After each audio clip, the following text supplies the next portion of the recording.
નમસ્કાર, આપ જોઈ રહ્યા છો સંદેશ ન્યૂઝ. મહત્વના સમાચારો સાથે હું છું બંસી દવે. વરસાદના કારણે જીપીએસસી પરીક્ષા મોકૂફ રાખવામાં આવી છે.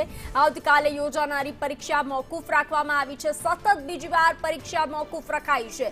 9 ઓગસ્ટે પરીક્ષા લેવાશે. જીપીએસસીની પરીક્ષા 9 ઓગસ્ટે લેવાશે. 34 કેડરની સામાન્ય અભ્યાસની પરીક્ષા હતી, જેને લઈ અને હવે તે પરીક્ષા હાલ પરિસ્થિતિના કારણે સ્થગિત રાખવામાં આવી છે, મોકૂફ રાખવામાં આવી છે અને 9 તારીખે લેવામાં આવશે. વરસાદ, અતિભારે વરસાદની જે રીતે સંભાવનાઓ વ્યક્ત કરવામાં આવી છે તેને લઈ અને આ મહત્વપૂર્ણ નિર્ણય લેવામાં આવ્યો છે. વરસાદના કારણે જીપીએસસી પરીક્ષાને મોકૂફ રાખવામાં આવી છે.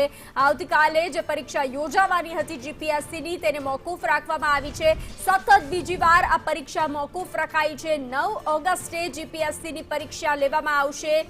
34 કેડરની સામાન્ય અભ્યાસની આ પરીક્ષા હતી, જેને હાલ મોકૂફ રાખવામાં આવી છે. વધુ વિગતો સાથે સંવાદદાતા હિરેન રાવલ જોડાઈ ચૂક્યા છે. હિરેન, બીજી વાર પરીક્ષા મોકૂફ રાખવામાં આવી છે જીપીએસસીની અને આગામી 9 ઓગસ્ટે લેવામાં આવશે. શું વધુ વિગત?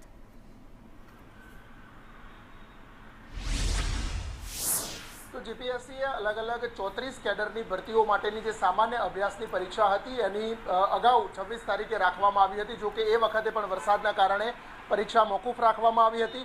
ફરીથી આવતીકાલે એટલે કે 1 ઓગસ્ટે આ પરીક્ષાનું આયોજન કરવામાં આવ્યું હતું, પરંતુ અમદાવાદ સહિત રાજ્યના અનેક જિલ્લાઓમાં ભારે વરસાદની આગાહી છે અને વરસાદ વરસી રહ્યો છે. દક્ષિણ ગુજરાતમાં પણ વરસાદ છે, અમદાવાદમાં પણ વરસાદ શરૂ થયો છે અને આ પરિસ્થિતિમાં ઉમેદવારો પહોંચી શકે એવી સ્થિતિમાં ઓછા છે.